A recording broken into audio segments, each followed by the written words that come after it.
आज इस मंच पर आए हुए समाजवादी पार्टी के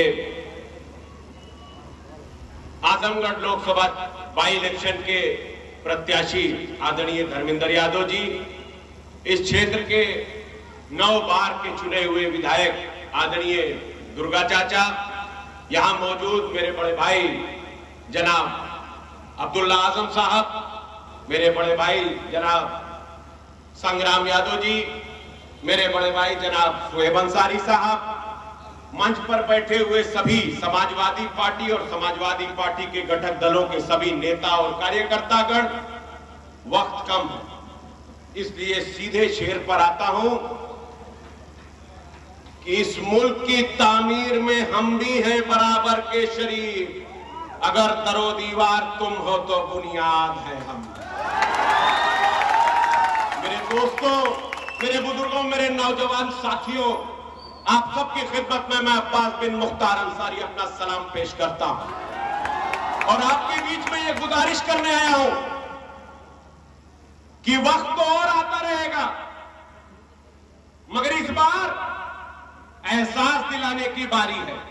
यह आजमगढ़ की वो सरजमी है जिसने हमेशा इस बात का एहसास कराया है कि ये कल भी सांप्रदायिक मनोवादी, सांप्रदायिक संविधान विरोधी ताकतों के खिलाफ खड़ा था और आज भी खड़ा है।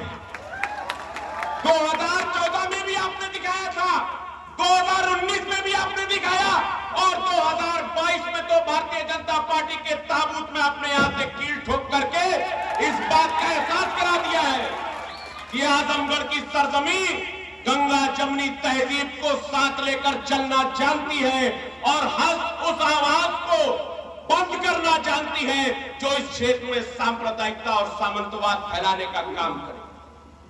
आप लोग मुझे बखूबी जानते हो, मैं आपके ही बीच का हूं, आपकी लड़ाई लड़ता आया हूं, मेरे परिवार ने आपकी लड़ाई लड़ी है। आज मुझे मौका मिला है आपकी दुआओं से कि आज आपकी लड़ाई लड़ूं और मैं वादा करता हूं कि रगों में जो भी लहू है वो आपकी अमानत है, जब जहां जरूरत हो वसूल कर लेना। मगर आप लोग आज मेरे बीच में आए हो तो आज ये वादा करके जाओ कि मेरे आने की इज्जत रख लो। क्यों? क्योंकि हमारे बीच में यहां चुनाव में 3 पार्टियां चुनाव लड़ रही हैं। एक भारतीय जनता पार्टी चुनाव लड़ रही है जिसके पास न कहने को कुछ है, न करने को कुछ है, नाचने गाने के सिवा।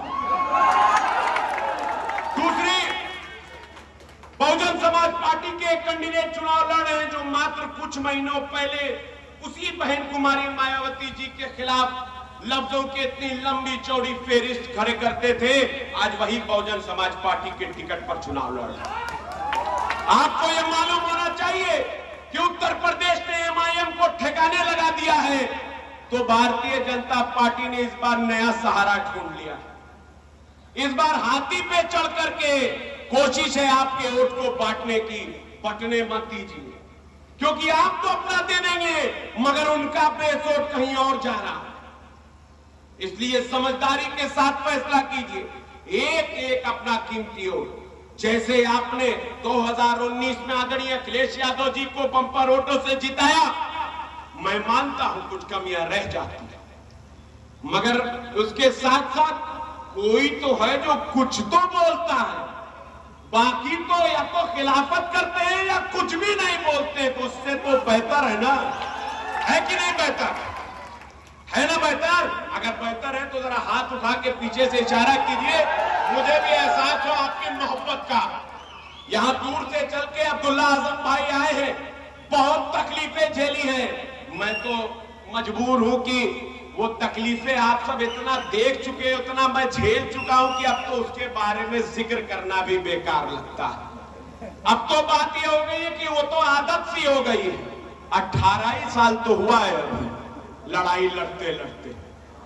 18 सदियां भी अगर लड़ना पड़ेगा आपके मान सम्मान की लड़ाई को तो पीछे नहीं हटूंगा, कभी पीछे नहीं हटेंगे, मगर उसके लिए आपको साथ देना पड़ेगा, सही फैसले करने पड़ेंगे। और आज सही फैसला यही है कि उत्तर प्रदेश में 2 सीटों पर बाई इलेक्शन है और इस बाई इलेक्शन में पाए हुए वोट से 2024 में होने वाले चुनाव का खाका बनाया जाएगा। बहुजन समाज पार्टी का रेड कार्ड उसी हिसाब से तैयार होगा तो भारतीय जनता पार्टी का मैनिफेस्टो उसी हिसाब से तैयार होगा।